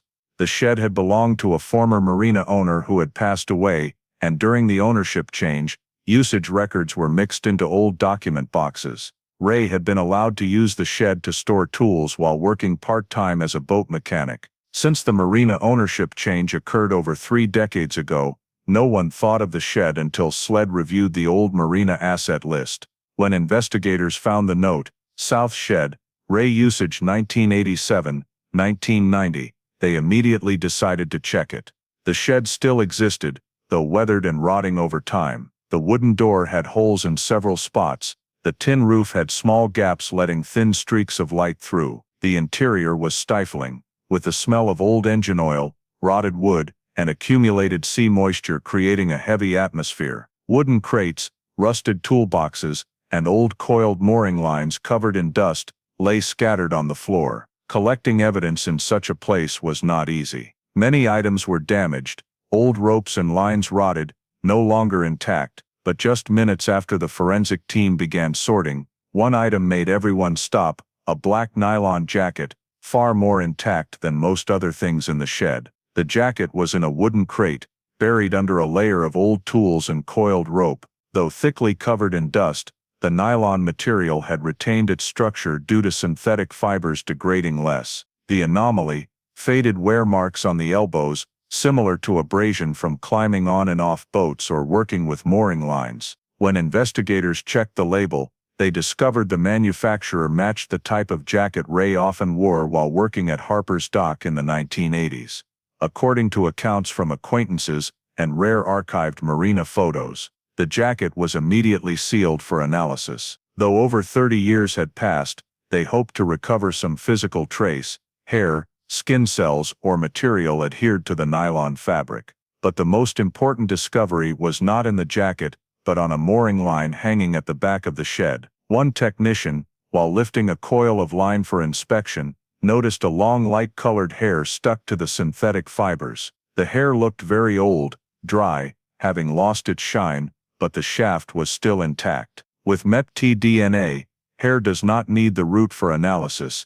This made it invaluable evidence in long unsolved cases. The hair was carefully collected, placed in an anti-static plastic container, and sealed. The entire mooring line was also seized in case of additional traces. This was the first time since the case reopened that the team had found something capable of carrying traces of amber or a third party. The mtDNA analysis took over 2 weeks. When the results report arrived, the lead investigator read the first line and immediately knew they had reached the biggest breakthrough in the case since 1988. mtDNA from hair found on mooring line matches Amber Sutton's genetic profile. There was no biological doubt. The error rate was virtually zero. This meant Amber's hair had directly or indirectly contacted the mooring line found in the shed Ray had used. This could not be a simple coincidence, as Amber had no reason to be in the marina shed, let alone have her hair stuck on a mooring line. For SLED, this was the biggest breakthrough since reopening the case. No longer just suspicion or indirect data. This was real physical evidence, showing Amber was connected to Harper's Dock on the night she vanished. And not just connected, her hair appeared on an item inside a shed only those with access, including Ray, would use. The investigation team immediately raised questions. How did the hair get here? Did it fall onto the line while Amber was alive, or after her disappearance? Which boat was this line used on? And most importantly, was Ray the last person to use the line? Reviewing the shed's usage history, investigators confirmed Ray was the only one with access besides the old owner. The subsequent new owner rarely used the shed and mostly kept it locked, without clearing out the old items. This meant the line, and the hair, most likely remained there from Ray's usage period. Investigators continued probing which boat the line was used for. In the 1988 boat list, there was a small boat named Sea Lark, owned by Ray. Ray had used similar mooring lines according to a statement from another boat owner who hired Ray for engine repairs. Though not 100% confirmable that the line in the shed belonged to Sea Lark, the type, thickness, and characteristic knot patterns indicated high likelihood it had been used on Ray's boat. These details, when pieced together, began forming a clearer picture. Amber had contact with the mooring line. The line was the type Ray used. The line was in the shed Ray used. It was no longer suspicion. This was the first physical link between Ray Hawthorne and Amber Sutton. When the mtDNA results were presented in SLED's internal meeting, no one denied its importance. The investigator wrote in the report, Amber's hair found in shed Ray used in 1988, attached to mooring line likely from Sea Lark. This is direct evidence linking the victim to the area Ray controlled. From a case with virtually no evidence for decades, the investigation now had its strongest lead. Amber was not just taken from the boardwalk. She was brought to Harper's Dock, contacted boat-related items, and her trace remained in the shed Ray used. With this evidence, the investigative direction no longer revolved around whether Ray was involved, but shifted to the deeper question: what did Ray do with Amber at the marina that night? After the mtDNA analysis confirmed the hair found on the mooring line in the old shed matched Amber Sutton's genetic profile. SLED officially had the strongest piece of evidence since the case reopened. No longer speculation, no longer indirect pedigree data. This was a direct physical link between Amber and the area only Ray Hawthorne had access to at the time of her disappearance. The lead investigator presented all results to the district attorney's office. With the combination of pedigree DNA linking Ray to the male DNA sample on the towel, Ray's presence in documents and video at Harper's dock at the critical time, his contradictory statements, and especially Amber's hair on the mooring line in the shed Ray managed. An emergency arrest warrant was signed the same day. Ray Hawthorne was now living in Murrells Inlet, a coastal community about a 20-minute drive from Myrtle Beach. He was much older than the image preserved in the 1988 file.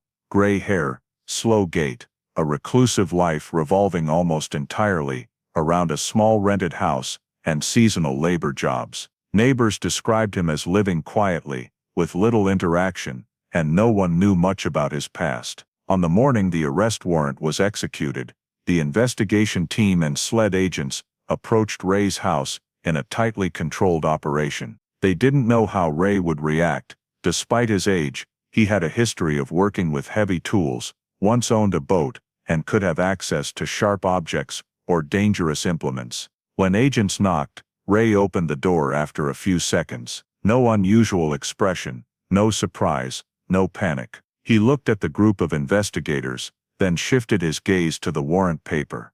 The investigator read clearly, "Raymond Hawthorne, you are under arrest pursuant to an order from the Horry County Court of Common Pleas in connection with the 1988 disappearance and abduction of Amber Sutton." The moment he heard Amber's name, Ray stood still. No objection, no questions, no denial, just absolute silence, lasting more than 10 seconds, a reaction vastly different from the calm denial he had shown years earlier. The investigator noted every small change on Ray's face. No surprise, no "I don't know who she is," no explanation, just heavy silence, as if the name Amber Sutton carried something he had tried to avoid for over 3 decades. When agents asked Ray to turn around for cuffing, he did not resist. He walked slowly, but without trembling. Every action was smooth, without heavy breathing or grumbling. He behaved like someone who had known this would happen. In the agent's vehicle, Ray sat upright, looking out the window. He didn't ask about the reason for the arrest, didn't repeat old denials, didn't react when the investigator mentioned that DNA had found a connection between him and evidence at the marina scene. When the investigator asked, "Do you want to say anything before we take you to SLED?" Ray just looked down at his cuffed hands, pressed his lips together and said nothing. Not anger, not fear, but a kind of silence, as if he had chosen not to touch the past anymore, and that silence convinced the entire investigation team they were on the right track. At SLED headquarters, Ray was taken to an interrogation room. He was offered the right to an attorney, and he requested one immediately. The lawyer advised him not to answer any further questions. Ray nodded slightly, without looking at anyone. The lead investigator noted in the record, suspect did not resist arrest. Upon hearing Amber Sutton's name, the only reaction was prolonged silence, non-cooperative in responding. A search warrant for Ray's house was executed simultaneously, seizing many of his old items, including boat tools, remaining mooring lines, old work clothes, and objects that might have been taken to Harper's dock in the late 1980s. Everything was sent for analysis. But even without a legal conclusion yet, this arrest marked a major turning point. After over 3 decades, Ray Hawthorne, once just a faint name in the file, had now become the official suspect in the Amber Sutton disappearance. Ray did not say a single word throughout that day. No admission, no denial, no why. His silence was what made the investigators understand that all the evidence they had found was pointing in the right direction. The arrest of Ray Hawthorne in Murrells Inlet paved the way for the most critical legal phase of the Amber Sutton case, after over 3 decades in obscurity. Just 2 weeks after Ray was brought to SLED and initial interrogation procedures were completed, the Horry County District Attorney's Office officially announced the preliminary indictment based on new forensic evidence discovered in 2025. Although Amber's body was never found, the U.S. legal system still allows prosecution if the chain of evidence is deemed strong enough to establish criminal conduct. Under South Carolina law, the prosecutor charged two main counts: 1. Kidnapping, a felony charge, applied when a victim is removed from a safe location without consent. 2. Evidence tampering, related to concealing the mooring line, nylon jacket, shed, and actions to hide evidence after Amber's disappearance. The indictment detailed the entire scientific foundation that made Ray the suspect. At the initial hearing, the prosecutor stepped to the podium, placed the thick file on the table, and opened with a statement recorded in the court minutes.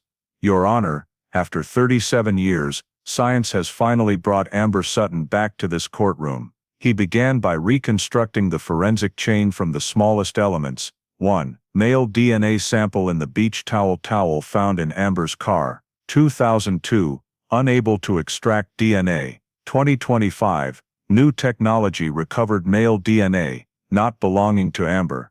This DNA had no CODIS match, but when entered into the genealogy system, two relatives from the Hawthorne family appeared with high similarity levels. From that pedigree tree, only one individual fit the location and time: Ray Hawthorne. The prosecutor emphasized, genealogy doesn't guess, it identifies who the only person in the suspect's family was at the crime scene location. Recovered video at Harper's dock. The prosecutor presented to the court a simulated version of the old video restored using specialized AI techniques. Black and white footage, but the figure's build matched Ray's. Time frame coincided with the two unregistered boat departures on the night Amber vanished. 3. Shed documents and marina log entry. R. Hoff, though unclear, but comparison with Ray's boat tax signatures showed near-perfect match in stroke patterns. Shed records revealed Ray had usage rights from 1987-1990. The shed contained a mooring line and nylon jacket matching witness descriptions of Ray's clothing in the 1980s. 4. Decisive evidence, Amber's hair. The prosecutor spent nearly 5 minutes explaining clearly to the jury. One hair with mtDNA, fully matching Amber's profile, was found stuck to the mooring line in the shed Ray used. There was no reasonable explanation for Amber's hair to appear there if she had never been taken to the marina. This hair existed before Ray left the marina, it could not have been placed later. The prosecutor concluded, this is not coincidence. This is the trace of a victim appearing in an area completely controlled by the defendant. 5. Ray's contradictory statements. The prosecutor presented 1988 documents in which Ray stated he was not at the marina on the night Amber disappeared. Completely contrary, video evidence proving Ray was present, marina log with Ray's abbreviation on that exact night. Amber's hair in Ray's shed as irrefutable evidence. The prosecutor turned to the jury and said an innocent person does not need to lie about being at the marina.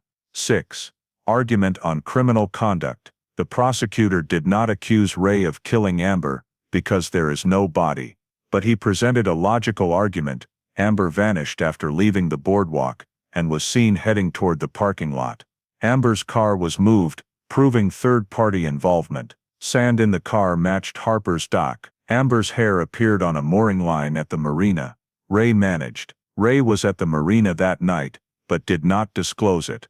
DNA in the towel led via genealogy to the Hawthorne family. Each fact standing alone might not carry enough weight, but the prosecutor connected them all into a logical chain. The victim disappears, the car is moved.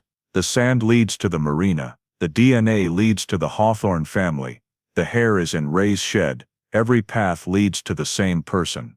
7. Second charge. Evidence tampering. The prosecutor presented evidence that the shed Ray used still contained items showing signs of being hidden or concealed. The mooring line and nylon jacket were carefully stored in crates, no longer for use. Ray's denial of being at the marina showed intent to conceal information. The court recognized the combination of forensics, genealogical mapping, and physical evidence as the strongest chain of reasoning throughout the Amber investigation. When the prosecutor concluded the presentation, the courtroom fell completely silent. Not a single juror looked away from the displayed image of the hair exhibited in court, a tiny piece of evidence carrying the weight of 37 years of searching. Ray sat in the defendant's chair, no expression, no objection. Still the prolonged silence from the day of his arrest. The indictment was approved by the judge. The case officially entered the trial phase, and Myrtle Beach knew they were closer than ever to an answer for a mystery that had haunted the community for 4 decades. The trial of Ray Hawthorne officially opened in late 2025, drawing attention from local media and Myrtle Beach residents old enough to remember the night Amber vanished. Despite no body, no direct crime scene, and no confession, the prosecution believed the forensic evidence chain, from genetic genealogy to the hair in the boat shed, was strong enough to convince the jury that Ray was responsible for Amber's abduction and permanent disappearance.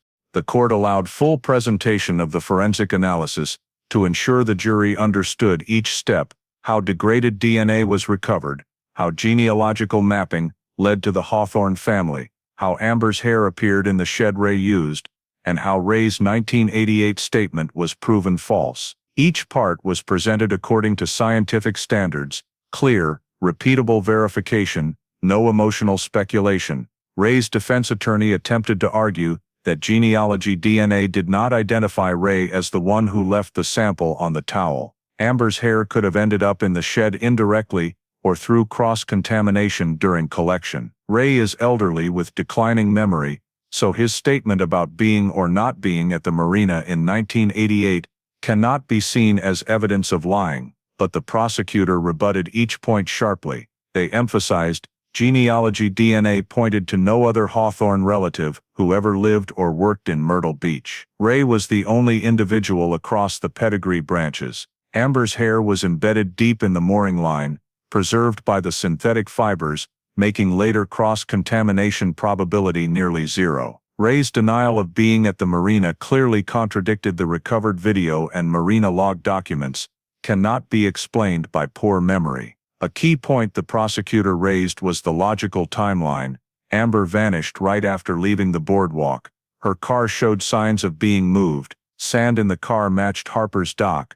Ray appeared in video at the time 2 boats left unregistered, and Amber's evidence was in Ray's shed. The prosecutor turned to the jury and said, "We don't need to see the entire crime to understand what happened. We only need to follow what science left behind." Throughout the trial, Ray maintained his silence. No objection, no response, no explanation offered. That silence was not considered incriminating evidence, but it made the jury clearly see the contrast between the prosecution's clear scientific argument and the absence of response from Ray. After 7 days of presentation, cross-examination and argument, the judge handed the case to the jury. They retired to deliberate with 2 key questions. 1. Did Ray kidnap Amber Sutton? 2. Did Ray intentionally tamper with evidence? Deliberations lasted nearly 11 hours. When the jury returned to the courtroom, the atmosphere was tense as a drawn string. The judge asked the foreperson to announce the verdict. He stood, looked directly at Ray and read clearly, "On the charge of kidnapping, guilty. On the charge of evidence tampering, guilty." No one in the room breathed heavily. Ray only slightly bowed his head, his shoulders slumping in a rare moment showing emotion, perhaps acceptance, perhaps exhaustion, but he said nothing. After the guilty verdict was announced, the court moved to the sentencing phase to determine the penalty. South Carolina law allows a maximum sentence of life imprisonment for kidnapping if the victim has been missing long-term. However, due to the absence of a body and no evidence confirming Amber's death, the prosecution recommended a sentence in line with current law, 30 years in prison. Ray's defense attorney sought leniency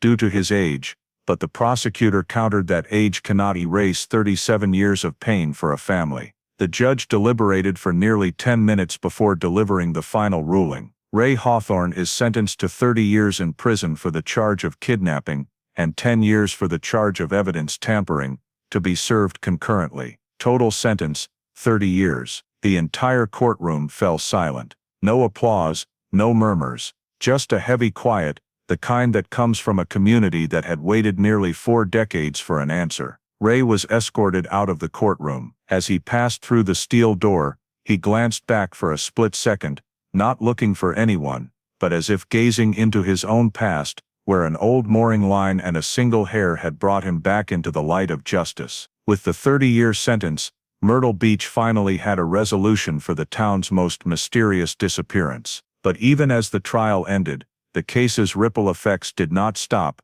They would spread through the community in the days to come, as people realized the truth came not just from witnesses, but from science and time. When the trial concluded and the 30-year sentence was pronounced, SLED immediately proceeded to the final step in every resolved cold case, compiling the comprehensive summary file. This was not just administrative procedure, it was a full account of the entire 37-year investigative journey, from initial oversights and dead ends, to how modern science reconnected pieces thought lost forever. The file also explained why Ray Hawthorne evaded justice for decades, and why justice ultimately found him, albeit late. The lead investigator, who had followed the case through its final 2 years, wrote the preface. The Amber Sutton case was solved not by luck, but by advancements in forensic science and the persistent efforts of multiple generations of investigators. Investigative logic, how each piece led to Ray Hawthorne. Initial data,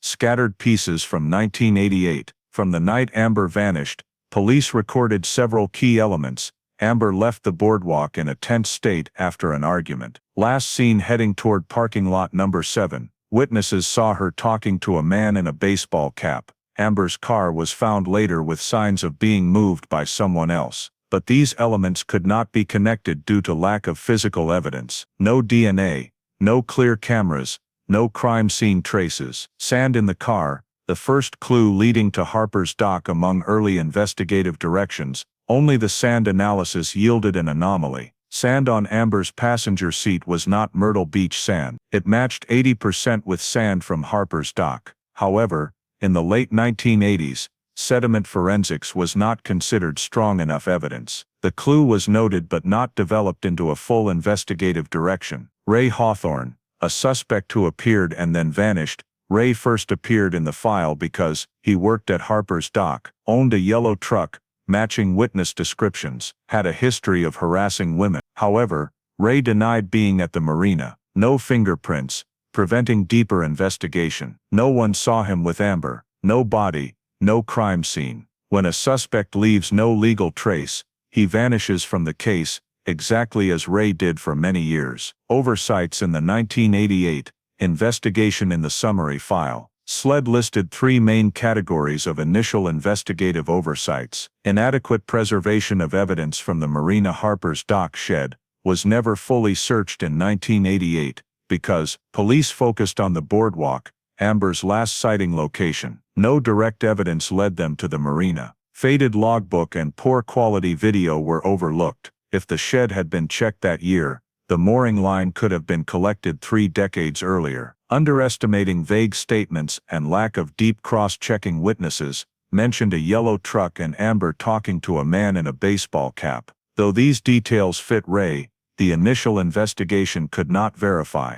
Blurry cameras, no details, no image enhancement technology. Ray's statement was accepted due to no way to refute it. Lack of DNA technology. The biggest limitation was not police fault, but the era's scientific boundaries. 1988, no DNA. 2002, degraded DNA, insufficient profile. Only in 2025, mtDNA and genealogical mapping powerful enough to answer questions. The 1988 oversights were not due to negligence, but because the case exceeded the investigative capabilities of the time. Why Ray evaded detection for over 30 years. The summary file dedicated a section analyzing how Ray avoided investigation for so long. He left no clear fingerprints or DNA in the car or scene. Ray was a boat mechanic, a job often involving gloves. Fingerprints in Amber's car did not match him, causing police to clear him too early. The case lacked a body in forensics. No body means no time of death, no cause of death, no location of death, no indicators of violence. Ray understood this. Without a body, every argument relies on indirect evidence. Ray chose silence and did not create major contradictions. In all interrogation sessions, he did not provide much false information. He simply didn't remember, or was not at the marina. When there was no physical evidence, police could not refute that statement. Time was on Ray's side. With each passing year, witnesses forgot details. Marina documents were lost. The marina owner passed away. The shed deteriorated. The chance to solve the case seemed completely gone. Ray did not need to do anything to conceal. Time did it for him. No further criminal activity. After 1988, Ray lived quietly, did not re-offend, created no criminal record, and left no DNA in any database.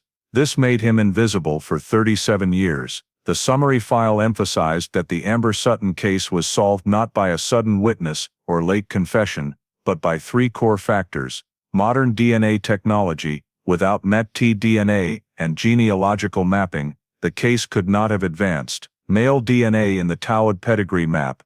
Hawthorne family, mtDNA on the hair match with Amber, placing her directly in Ray's shed. Comprehensive re-evaluation of the entire file sled did not rely solely on new evidence, but also restored video, analyzed old signatures, cross-checked Ray's work shifts, re-examined 1988 documents.